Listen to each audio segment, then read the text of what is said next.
If you are an early childhood educator, then I am sure that you are familiar with Piaget.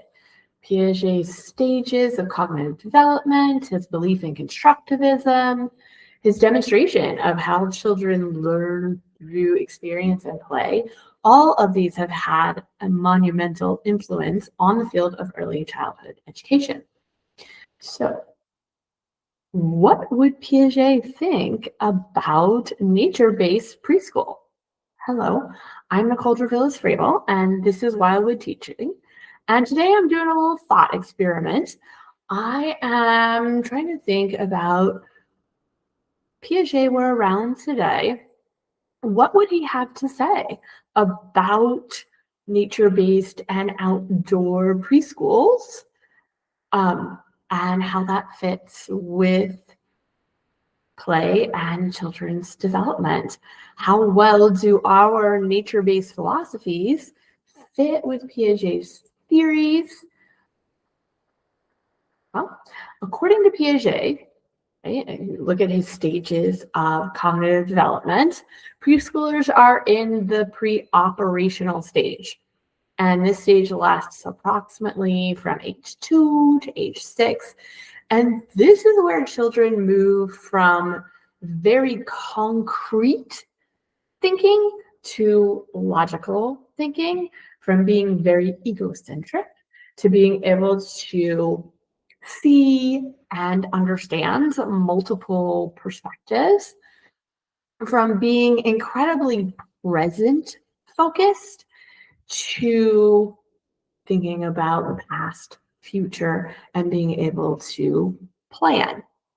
They move from, right, a very concrete way of looking at things to symbolic representation. And the role of the adult or the teacher is to support their movement and get them ready for the operational phase, which should happen when they start elementary school. And so I can think of many ways that experiences in nature support children in understanding the passage of time, in being curious about what happens when they're not around, being interested in taking the perspective of the wildlife or flora that we're experiencing in the forest, and really understanding the passage of time. And so my biggest example that I usually use when I'm talking to people is about the seasons. Seasons are a very common early childhood kindergarten topic. Everybody needs to teach children the seasons. And what I found when I was teaching in traditional programs was that it was an incredibly abstract concept for children. They mix them up all the time. They, had no idea. If you say, well, when do the flowers start to bloom? I don't know, winter. They didn't understand the cyclical nature of it because, right, it's abstract. It's dealing also with the passage of time, right? You've got to think about what happened in the past, what happened in the future. And what I've found is that now that we are outside, this is a much easier concept for the children to grasp. We are hitting it in a number of different ways, right? We're outside all the time, so they are actually experiencing the seasons as they change, but we're tracking it, right? We are tracking it through our nature journals, where children have their observations and they're able to look back at it over time. We have our floor book where we are tracking things. We also, every year, we adopt a tree, and we start that at the beginning of the year. And every couple of weeks, we observe the tree. What's going on with the tree? And we record that in our class journal about the tree. And so not only are children seeing these changes, but then we can go back, turn the pages, right, and say, oh, well, this was what our apple tree looked like in the fall when it was full of apples, and now Not only does it not have any apples left, but the branches are completely bare. And they're getting the idea that they're going to return. And so those words, fall, winter, spring, summer, actually start to mean something, right? They can also think about this from multiple perspectives. How do the change in the seasons affect the wildlife? What are the birds going to need to do when now their nest is exposed? What are the squirrels going to do when all of the nuts have fallen off of the trees, right? And also it gives you a new perspective on the weather and the rain, right?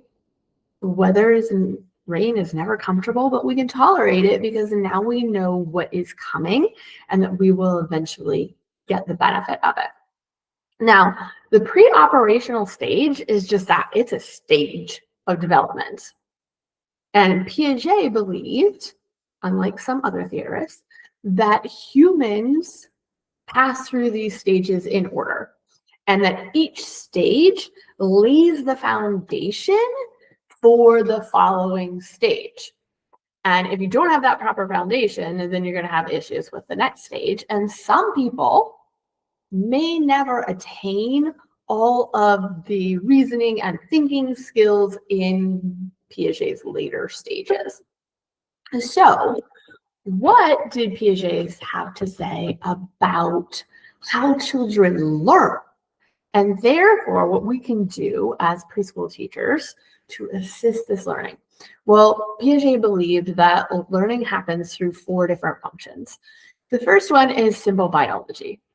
Humans are going to mature, and as they mature, their abilities, their capabilities are going to change. So if you think about a baby cannot learn how to walk until they have actually developed the leg muscles that allow them to do so. And there's not really much we can do about the biology except understand, to be aware of it.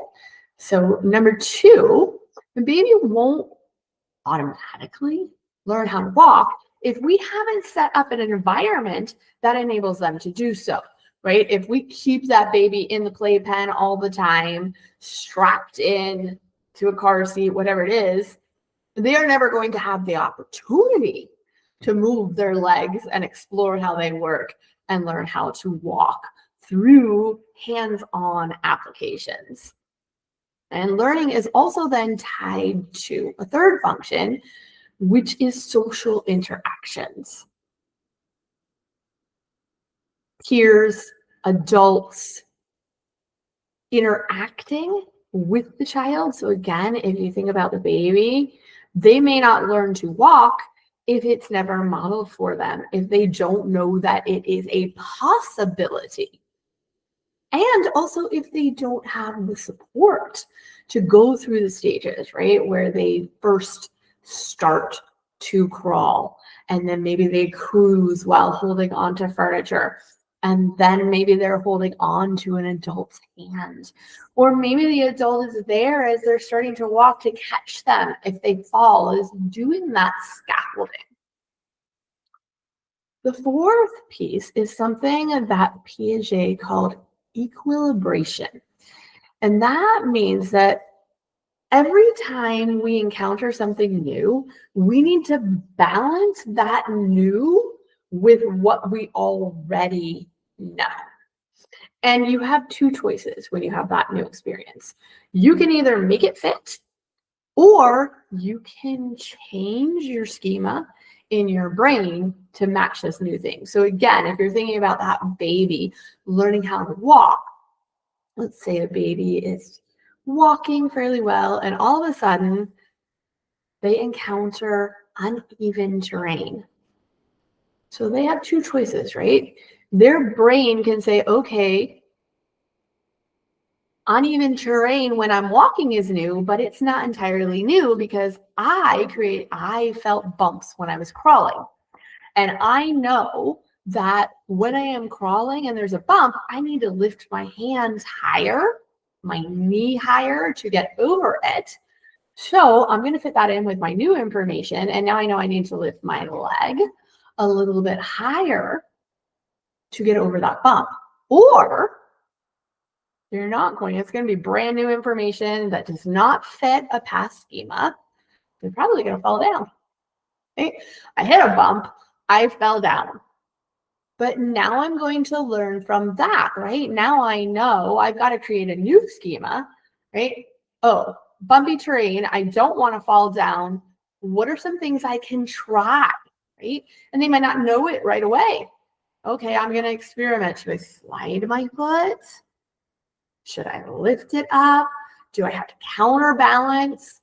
Right? And maybe the next few times they try it, they fall down until that schema reorganizes.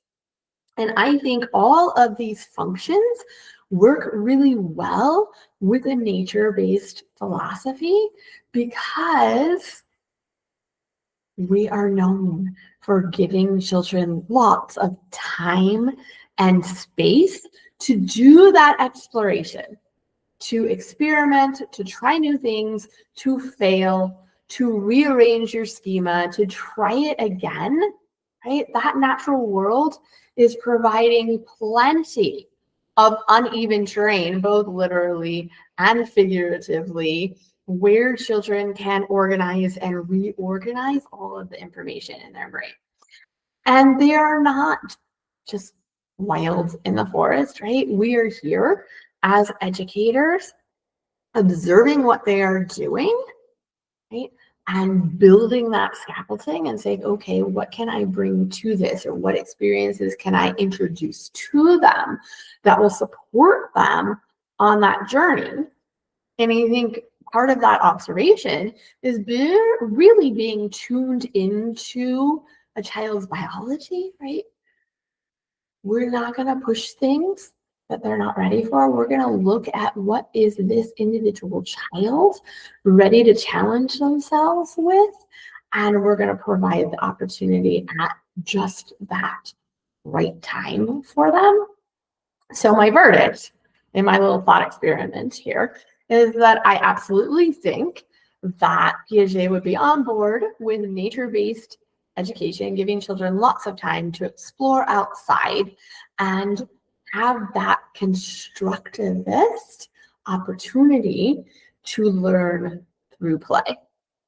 And if this is interesting you and you want some more ideas of what you can do outside, then I want you to look forward to something coming down the pike, which is 10 for 10.